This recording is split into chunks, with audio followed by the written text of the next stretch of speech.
Жепта за пушки беше голема. А сега засега изворот може да го најдам само во Софија. И кога веќе се најдов таму, сакав да ги знам сите настани. Прво дознав дека низ цела Бугарија почнале да се формираат така наречени македонски комитети. Тоа ич не ми се допадна. Бугарскиот царски двор многу добро знаеше што значи да се појави жет за пушки кај еден подјармен народ. Изгледа тие комитети сакаа работите да ги земат во своји раце. А малкумина од нашата емиграција ја надзреа заднината на тие комитети. Кога веќе бев во Софија, решив да го посетам генерал Николаев. Тој беше и некаков председател на тие комитети. Беше го заменил покојниот Китанчев. Влегов кај него, го поздравив, а тој ме измери од глава до петици и ми рече: аха, значи, вие сте тој господин Делчев. Прстите не ги смируваше, барабанеше по масата. Да, јас сум Ѓорги Делчев. Седнав спроти него и му раскажав зошто сум дојден од Македонија и што барам.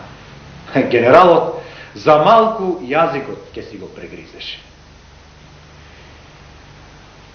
Ако добро ве разбрав, барате помош.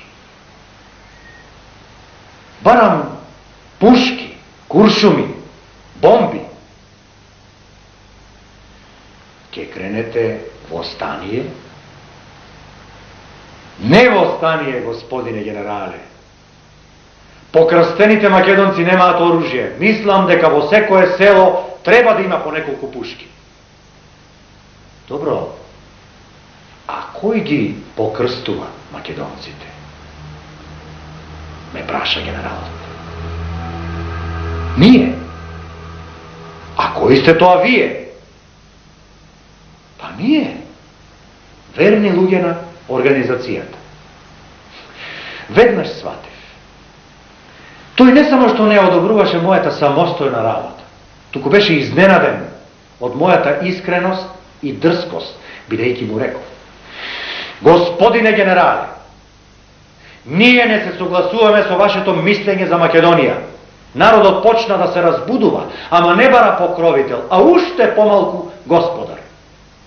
Ние го подготвуваме постепено македонецот на општонародно востание, но тоа не ќе биде ни така брзо, ни така лесно. Како смеете, се извика генералот. Па вие не знаете ништо за меѓународната ситуација. Јас секој ден добивам писмо од тугина. Ние ќе решиме кога ќе се дејствува. Ние ќе го имаме врховниот збор. А ако сметате да ни пречите, ако ни пречите, ќе ве парализирам.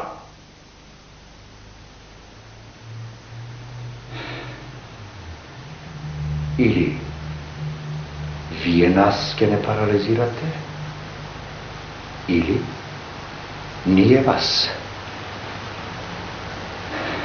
И излегов од неговиот салон. Веќе знаев што можеме да очекуваме од тие комитети. Ами чаре, брегоце, си реков. Чарето го согледа во следното. Да и се каже вистината на македонската емиграција. Да биде предпазлива пред тие комитети. Се што ќе треба да се реши за Македонија, да се реши во Македонија.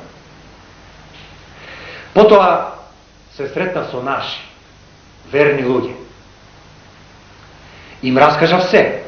Се вратив пак во Штип.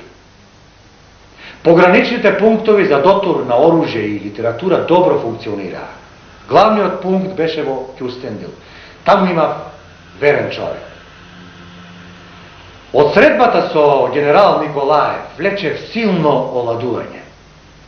Но животот покрај мојот народ наскоро ме оттргна од таа мора.